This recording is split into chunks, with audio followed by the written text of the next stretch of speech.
Saudações pessoal, tudo beleza? Mais um Garagem Listas no ar. E hoje eu estou fazendo uma lista muito interessante de 10 carros que podem colocar placa preta em 2022. Como a gente sabe, a placa preta voltou agora, inclusive eu vou fazer um vídeo novo falando sobre esse retorno e as regras, ou seja, para esse retorno da placa preta, né, no padrão Mercosul, que era algo buscado pelos colecionadores. Eu já falei aqui sobre colecionismo.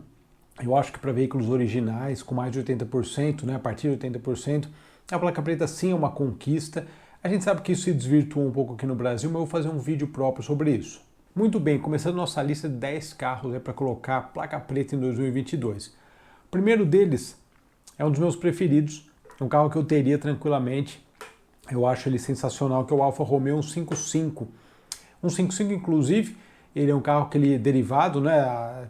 Veio o Alfa 75, que a gente já conheceu aqui na garagem, e ele veio como uma renovação. É um carro que no primeiro momento, aliás, como um 64 também, ele encontrou uma certa, como eu posso dizer, o pessoal que gosta do Alfa Romeo não curtiu muito, porque é um Alfa Romeo com tração dianteira.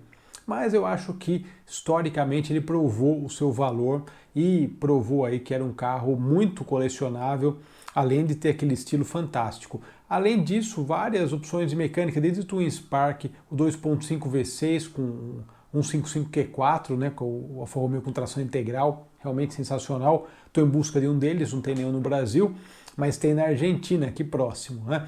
Mas é um carro bem legal. Ainda sobre o 155, tem um livro que foi lançado pelo Marcos Mirra agora sobre o Alfa Romeo 155, sobre os 30 anos, muito legal mesmo, também uma obra legal, uma obra feita aqui no Brasil por quem conhece, mais um apaixonado, mais um alfista, e isso tudo a gente tem que falar sem dúvida nenhuma. Segundo carro, é um carro que está aqui na minha lista, está na pauta da garagem há um bom tempo, que é o Renault Twingo. O Twingo é um carro muito simpático, eu sempre achei que ele parecia um cofrinho, né, porque ele tem um traço meio em cima do carro, podem reparar no Twingo. E aqui no Brasil ele veio, né, chegou aqui para ser vendido, foi vendido na primeira geração e depois disso a Renault não trouxe mais. Muita gente inclusive acha que o Twingo deixou de ser fabricado, né, não fabrica mais, porém, ao contrário, ele segue firme, está na terceira geração na Europa. E a Renault poderia trazê-lo para cá, né? Inclusive tem versão elétrica lá também. Enfim, tem o Kwid elétrico agora, o Twingo, sem dúvida que é um carro de nicho até, eu acho que faria mais sucesso. Mas é um carro também que já dá para colocar placa preta, a produção começou em 1992.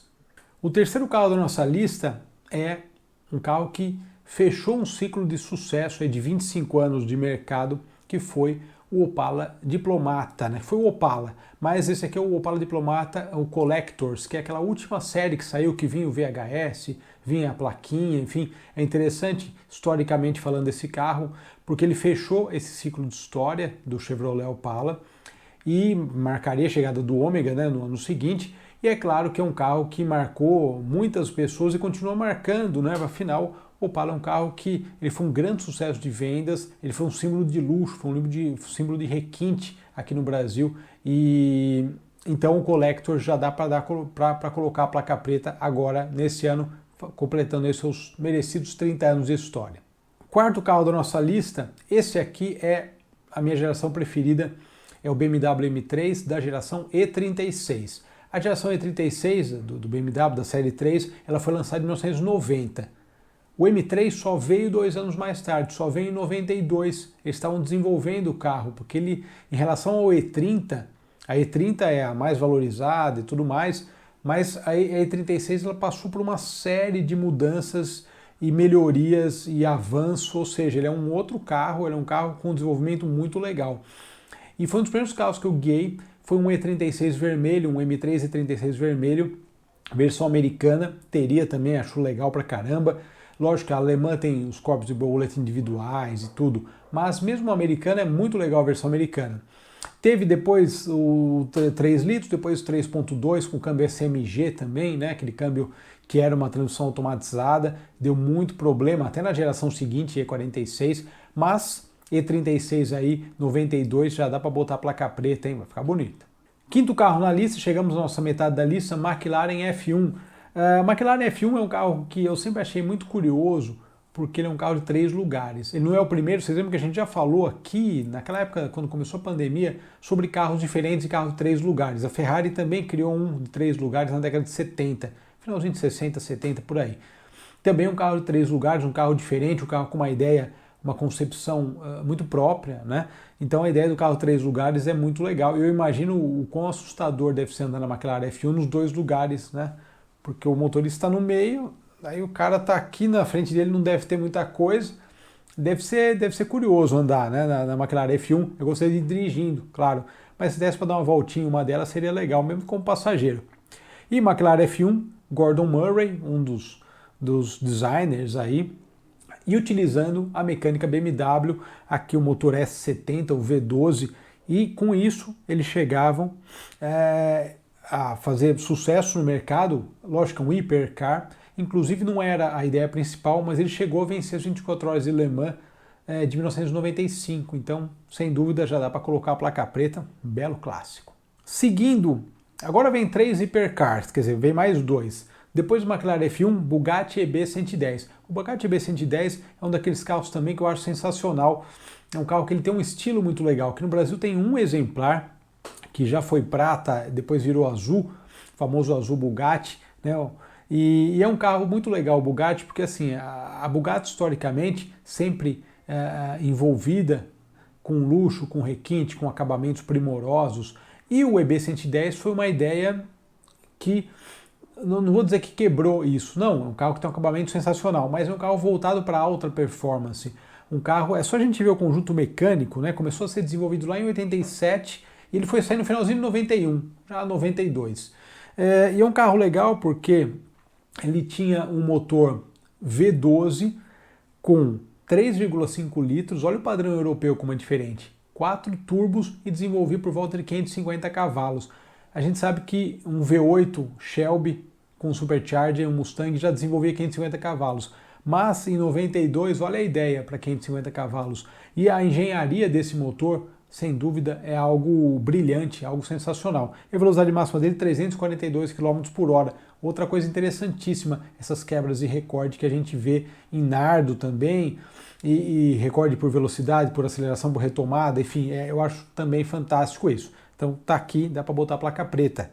Outro carro também dessa época, esse eu já vi pessoalmente, fiz umas imagens até no nosso Instagram, é o Jaguar XJ220. O XJ220 também é um daqueles hipercars, é um carro que ele tem um estilo muito legal, ele é um carro muito bonito esteticamente, se olha para ele, o design do carro é algo primoroso, feito para cortar o vento, mas não só isso, ele é um carro que ele tem aquele charme britânico que a gente gosta e é uma coisa bem da Jaguar. Curiosamente, o concept car que deu origem a ele usava um motor V12. Então eles colocariam um V12 com uma preparação para chegar a números elevados de potência. No fim, eles chegaram aqui a um V6 biturbo com 3,5 litros, câmbio manual de 5 marchas, e ele chegava a 341 km por hora. Ou seja, bons números também. E uma coisa legal do XJ220 é que ele tem os instrumentos, eles vão pela porta, né? Você fecha a porta e está tudo, né?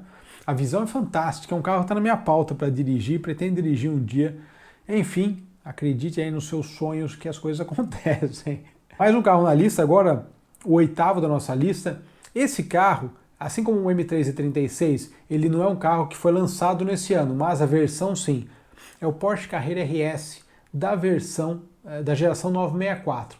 Quem gosta aí, assiste a garagem há um tempo, sabe que 964, a gente já tem a oportunidade de guiar todas as gerações do 911, e o 964, a 964 é a minha geração preferida, eu sempre gostei muito, é um carro que tem muito avanço em relação à geração anterior, que foi a mais longeva entre os 911, né?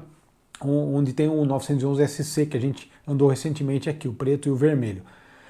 O Carrera RS, então, a 964 surgiu em 89, a geração, a gente andou no Carrera 4 aqui, fantástico, tinha o turbo também do filme Bad Boys, sensacional, e o RS foi lançado em 92 justamente usando o motor M64 com 3,6 litros, mas motor aspirado, fizeram algumas unidades turbo, mas ele é aspirado aí com 260 cavalos, e é um carro que justamente ele fazia uma homenagem aos clássicos RS, ou ao clássico RS de 7.3, então tinha alívio de peso, tinha alumínio, rodas de magnésio, uma série de modificações para poder pesar pouco. Ele pesava 155 quilos a menos do que um Carrera 2, por exemplo, da mesma geração. O Carrera RS também, ele é um carro que ele ficou marcado por conta disso. Tinha a Carrera RS Cup, nos Estados Unidos foi vendido o RS América, porque lá tem um mercado muito grande. Então a Porsche lançou inicialmente o Carrera RS no mercado europeu, mas nos Estados Unidos os consumidores de lá pediram e eles lançaram também uma série limitada, uma tiragem limitada. Também belo carro. Nono carro da lista, esse aqui eu acho fantástico também. Difícil carro que eu não gosto, né? Mas é o Dodge Viper RT. O Dodge Viper, eu acho que o primeiro Dodge Viper, ele tem um impacto visual tão grande, né, que você olha ele e fala, nossa, o que é isso? Parece uma nave espacial. E ele é um carro, na verdade, que a Dodge, o Lee Iacocca, na época, supervisionando isso, eles tinham a ideia de criar um carro que seria um novo Shelby, né? Então, basicamente, receita dos Estados Unidos. Motorzão, sem capota, e sem controle nenhum também, não precisa ter controle de tração nem nada, o negócio é para acelerar e ter braço, segurar no braço, né? Basicamente a ideia do primeiro Viper é essa, né? Aqui no Brasil tem desse primeiro Viper, preciso ir atrás de um deles, que é um carro que eu acho sensacional. Então tem uma oficina aqui na Sumaré, chama Viper também, oficina, eles têm uns Viper lá, eu vou parar lá porque tá sempre expostos ali. Mas esse primeiro Dodge Viper, ele meio que resgatou esse espírito de muscle car, de certa forma também, que ele começou a ser projetado nos anos 80 e acabou saindo aí em 92. Olha os dados. Eles utilizaram o trabalho de 85 engenheiros nessa equipe para fazer o carro, ou seja, chegaram lá, juntaram todo mundo e falaram, vamos fazer um negócio que vai marcar gerações. E marcou, né? Sem dúvida. 30 anos, estou falando dele aqui hoje.